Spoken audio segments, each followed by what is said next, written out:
3 imperatives that will change your life. Ready to have your life changed? But are you ready for an imperative? First, the imperative to live with awe. Awe.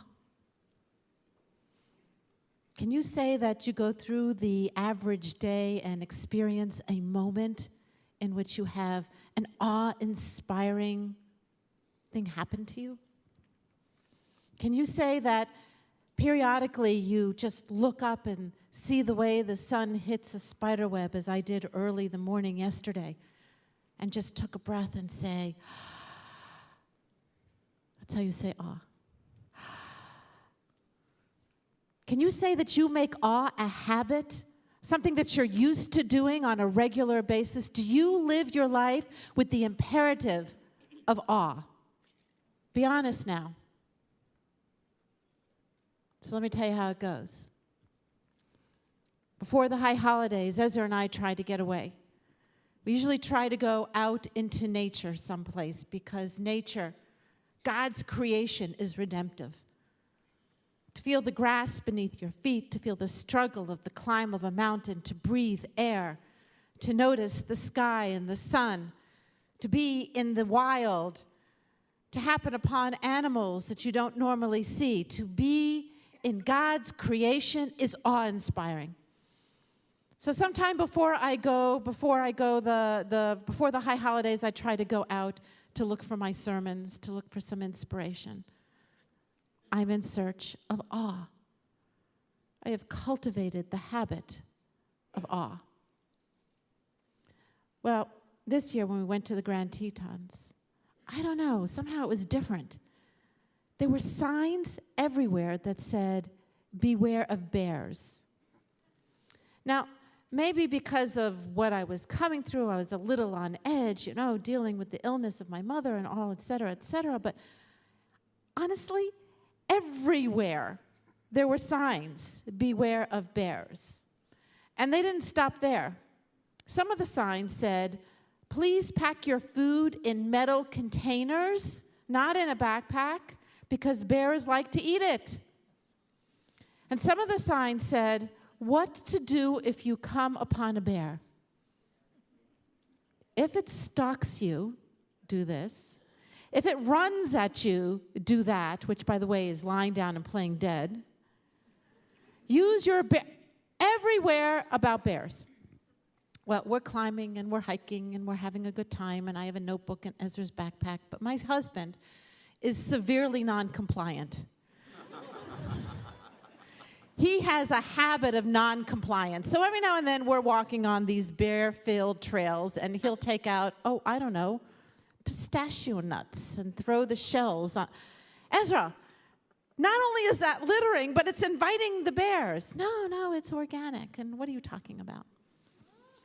So I'm walking through the wilderness on edge, and we're driving along, and when you see along the side of the road, people are gathered, you know that there's some wildlife, moose or bison, maybe deer. So people were along the side of the road, and we pulled up very slowly, and we said, what is it? What do you see? And somebody said, bear. I locked the doors. Ezra said, where's the camera? I said, you didn't bring a camera. He said, okay, give me my cell phone. I said, you're not getting out of the car. He says, I am absolutely getting out of the car. Ezra, don't get out of the... Before I know it, not only does he get out of the car, but taking that leadership moment, everyone else starts to get out of their car, and they start to go after the bear to take the picture. And they're going this closer and that closer. And I relocked the doors. Now, there's much you can say about my marriage in this moment, so we'll just skip that point. The fact that he went out, the fact that I was yelling, the fact that I locked him out of the car, but we're not going to go there. Well, they try to get the picture of the bear. And the bear was very oblivious to everything that we were doing and kind of wandering up the hill behind the trees, in front of the trees. Ezra eventually comes back into the car. I let him in. And I said, "What are you, nuts?" And he said, "You're no fun." And it went on like that for a little while. You know, husbands and wives in a car. Did I have a moment of awe? What banished the awe that I was searching for, that I was in hot pursuit for? Here we were in a beautiful, beautiful place, an incredible piece of, a little bit of wildlife right there. I was fearful. I was very afraid. I argued with my husband. The chatter of the world and the fear of my heart banished the awe from me, and that's how it goes. If you don't wake up every single day and have several moments of awe, it's because of that. It's because there's some kind of chatter going on in your house, in your mind. What you should do, what you shouldn't do, why you couldn't do it.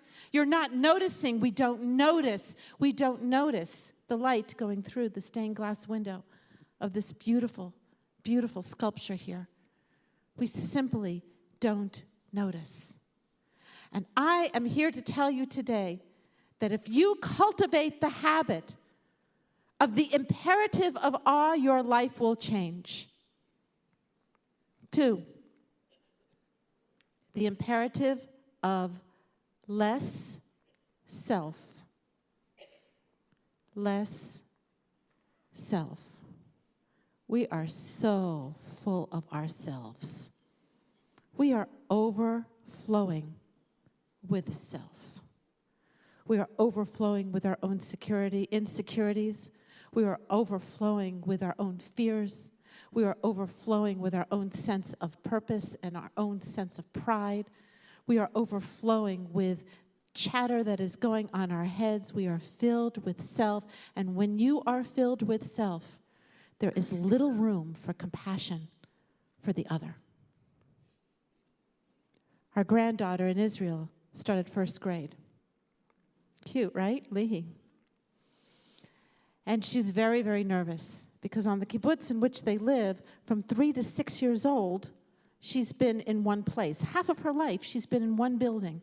They divide them up into different classrooms, but basically one building. Now she's got to get on a bus and go to an area kibbutz in which they're being bused from all the kibbutzim and go to first grade. This is a big deal, this first grade. And she says to my daughter, Talia, 6 years old, "I've been thinking about the first thing I should say when I meet my teacher." And Talia said, "Oh, well, I'm sure anything that you say will be fine." And she said, "No, Mother, don't you understand? First impressions are very important. And I want her to like me. So I've got to get this right." Days pass, and Lehi says to Talia, "I think I got it. I know what I'm going to say to my teacher." And Talia said, "Lehi, really, anything you say to her will be fine." And she says, "I'm going to say this, that I'm a really, really good friend, that I don't leave any of my friends along the side, and that in conflict, I retreat, I give up. I let the other person win." I said, "Great, why don't you do that?" So they go in to meet the teacher the first day, and the teacher sits down, and she says, "Hi, Lehi, it's so nice to meet you." And Lehi says, "I've been thinking. I want to tell you that I'm a really, really good friend, and I don't leave any of my friends along the side. And in conflict, I tend to give in." And the Israeli teacher says to her, "Well, you know, Lehi, it's not always good to give in." And Lehi looks at her and says, "Really?" And first grade begins in that moment. Not math, not spelling, not reading, but rather the times that we should remove our own self-interest and the times that we should stick with our own self-interest. Honest to God, if Lehi learns nothing more out of first grade, she has learned a lesson that we do not learn. Because we are so filled with ourselves, we forget the imperative to remove our own self-interest and to look at the pain of another, to look at the love of another, to look at the fear of another, to let another into our life, to yield at the center and fill up with compassion and with light. The imperative of less self is very, very important, and we don't teach that to our children anymore. We teach them that it is all about them, and it isn't. It's all about what they can give in life. Imperative number 1, to cultivate awe. Imperative number 2, a little less self would do you well this Yom Kippur. Imperative number 3, it is imperative that you believe in the principle of imperative. And I'm very serious, because one of the general faults of Reform Judaism is that we do not feel the obligation of something that is higher to ourselves. We tend to think that, well, you know, I'm Reform, I can do what I want to do, but that's not the essence of Reform Judaism. The essence of Reform Judaism is to understand our obligations, and in understanding our obligations, to act in this world, even if it feels against our own self-interest. We have the imperative to live by imperative, to be obligated to something greater and grander than our small universe. And I'll give you an example where this is very difficult to do. And I'm going to give you the example of the Syrian refugees. This whole sermon could have been about refugees. This whole sermon could have been about gun violence down in Chicago. This entire sermon could have been about trafficking. Do you know that there are about 70 million refugees in the world? Do you know that we basically ignore, except for when CNN taps us on the shoulder and get our attention, the refugee problem, the trafficking problem, the horrendous problem in Africa? Right now, the whole world is looking at the Syrian refugees. And we Jews have a problem. And we need to say this loud and clear. What is happening to Syria is a crisis and a tragedy. It is nation turning against itself. It is a civil war of the worst kind. It is an import of the evil of the Middle East coming in and destroying lives. It is running through all of the Middle East. It is horrible, and it is a tragedy. And as Jews, we shall not forget that Syria is not our neighbor, but is also our enemy. If they were not fighting each other, they would be fighting us. We cannot forget that Hezbollah in Lebanon and that Syria itself is connected to Iran, and the major plot is to take over Western civilization, Israel on the front lines. We cannot forget that in the schools and on the television and in the books and on the cartoons, Syrian children, as many of the other Arab nations, are being taught to hate Israelis and to hate Jews. We cannot forget this. And yet, this is very, very complicated, because we have the imperative to live by imperative. We have the imperative to be obligated beyond ourselves, which means we read in our literature that we do not rejoice in the defeat of our enemy. We help the Syrians that are refugees not because they are one of us, because they are not one of us, but because they are essentially human. And though this is a moment of conflict for us, we still reach out. And I would say that this congregation, who has been very, very silent on this issue, should find a way to sponsor one family of the 10,000 that are coming to this country. One family.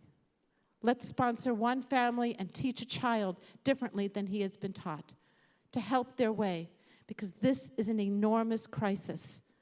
But don't be fickle in what your imperative is. Just because we have the focus on CNN right now, don't be fickle, because down the street there is enormous gun violence, and this sermon could have been about the deaths that are happening right down the street. And in Africa, they need us. And we have the imperative to lift our eyes beyond our own self-interest. 3 imperatives that will change your life. Cultivate awe. Your spirit depends upon it. Your very lifeline depends upon it. Your excitement for life, your passion for living depends on the fact that you look at the light glistening inside a spider web, and you stop and you notice and you say, Ma tovu, how good this world is. Fill your life up with a little less self. Find the room and the compassion for other people. And pick your head up. Because beyond the little corner of your world with all its struggles, people suffer and they need our help. Love your neighbor as yourself. Love the stranger in your midst. Do not put a stumbling block before the blind. Do not stand by idly upon your neighbor. We are commanded to something that is a higher and greater love than our own four walls.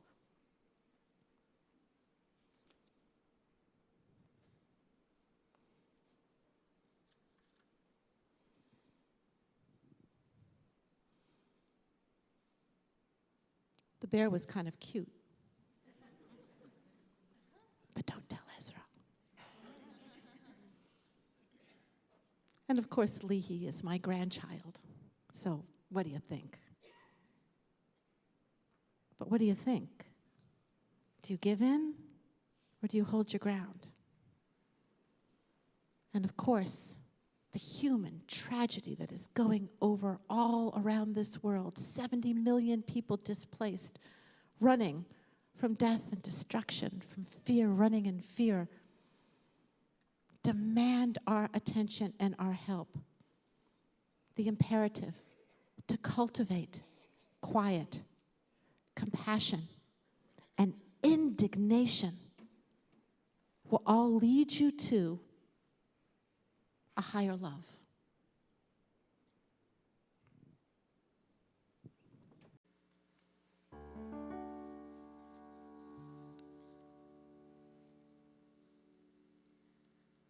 Ashir al Adonai, And so I sing. Ashir al Adonai, I sing to God. Ashir al Adonai, ki gamal alai. For I have gifts. Ashir al Adonai, Gifts from a divine power. Ashir al Adonai, Quiet, compassion, Ashir al Adonai, ki gamal alai.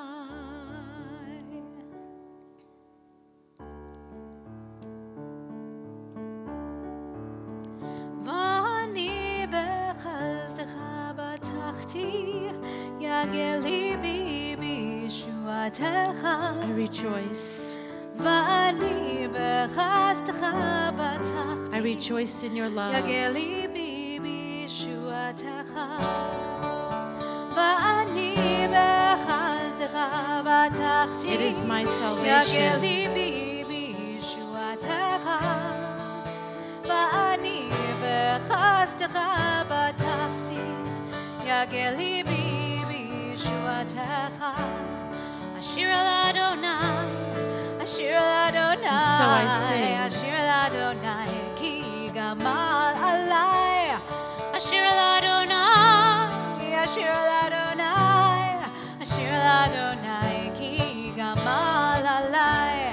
Ashir al Adonai, Ashir al Adonai, Ashir al Adonai, ki gamal alai.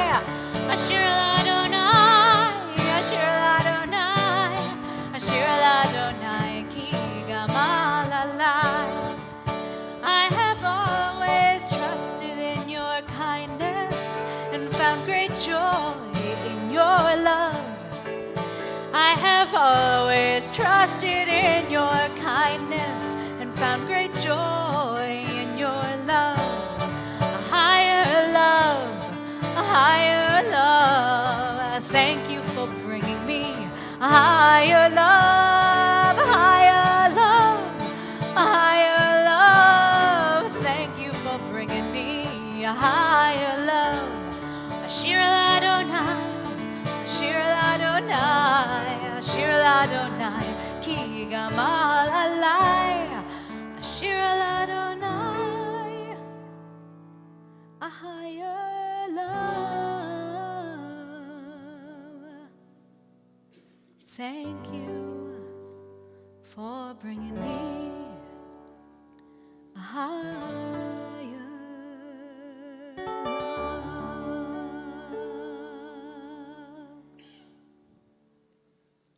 The imperative of quiet, compassion, and indignation will bring us to a higher love.